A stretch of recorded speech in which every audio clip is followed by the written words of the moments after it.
Hello everyone, so today we're taking a look at the M4 MacBook Pro in the space black color. So we're going to go ahead right into this. We're going to be unboxing this.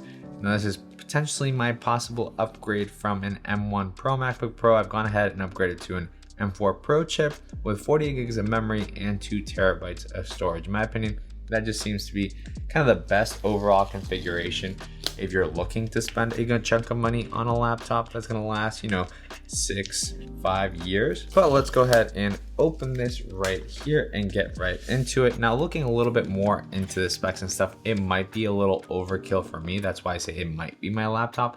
After doing some benchmarks, I'm going to go ahead and gauge if it's worth the money or not, compared especially to just the base model, which is about $1,600. But here we have it, space black.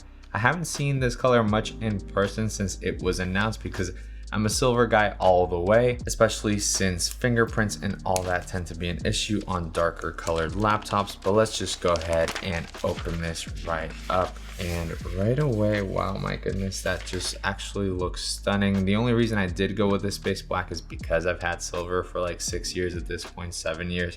And so I wanted a change potentially. But there you go, before I plaster it with fingerprints, that is a look at the space black color. I don't have last year's space black to compare, and I didn't get enough hands on with that either, so I really can't tell. But compared to space gray, it's definitely darker if you have that. I used to really be a big fan of space gray. I am loving the way the light is catching here on this color. Of course, we have the black pads here at the bottom. All the screws are also black. Let's turn it over to the front here. Black Apple logo as well. And you can kind of see that depending on the light, it almost looks like space gray in some angles. But of course, space gray is a little bit lighter than this. I think that it feels like space gray based on memory, but when you actually put them side by side, they actually look quite different. Now, of course, we have 2 Thunderbolt ports here on the left side, a headphone jack, and then the magnetic charging port right there. And then an SD card slot, another Thunderbolt port, and an HDMI port right there. So nice, good selection of ports right there. And again, one more look here. What a really nice color. Should you get silver or should you get space black? I don't know. I'll make a separate video on that since I do have the silver one here to compare.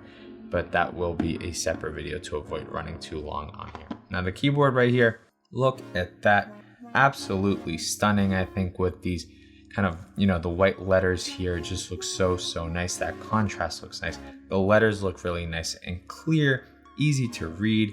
Let's go ahead and remove the paper right here. Ooh, snap.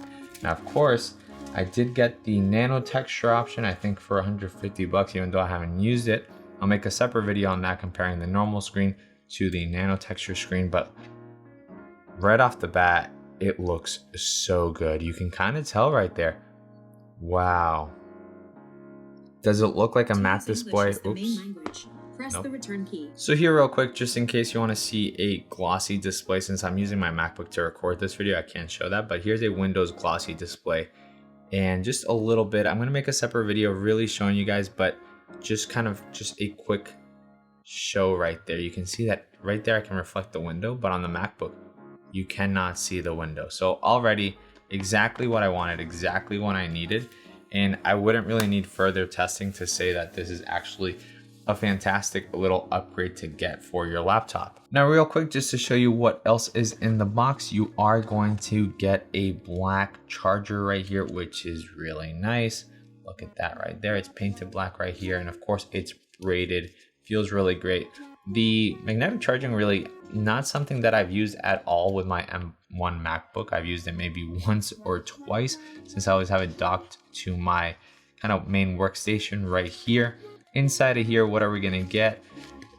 We get the Apple polishing cloth. Really nice to get that in here. And I wonder if that's just exclusive to the Nano-Texture upgrade. I wasn't expecting this in here, so I don't know. Let me know if you get one.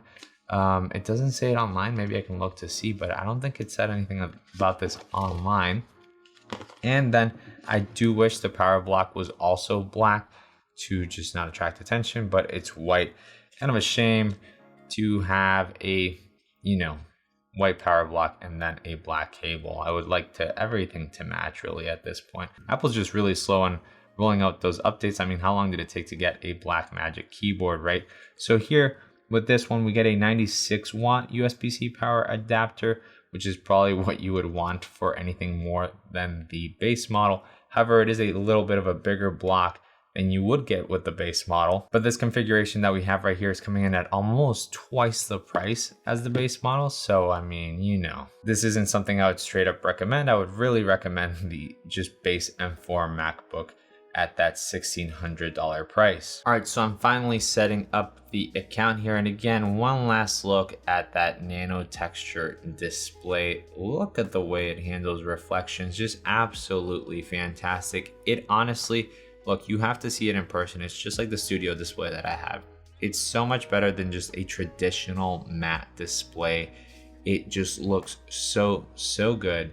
And if you have any worries about reflections or anything like that, or you just want your screen to kind of appear cleaner, you know, if that makes sense, then this is definitely the way to go. Aside from that, it was just a quick unboxing video. All the other details will be coming in separate videos because I want to make them really good. And I wasn't gonna make an unboxing, but I know some people kind of like to see the first impressions of the color here on these. And yeah, overall thoughts on the color, much better than I thought because it's not as deep black as I thought it was going to be. It is kind of like a slightly darker space gray, and I really like that. It looks really sleek. It really matches the Nano-Texture display, but a color comparison coming soon. Thanks for watching this video. Subscribe, like this video, stay tuned for the other ones. They'll have more information. I'll catch you in the next one. Goodbye.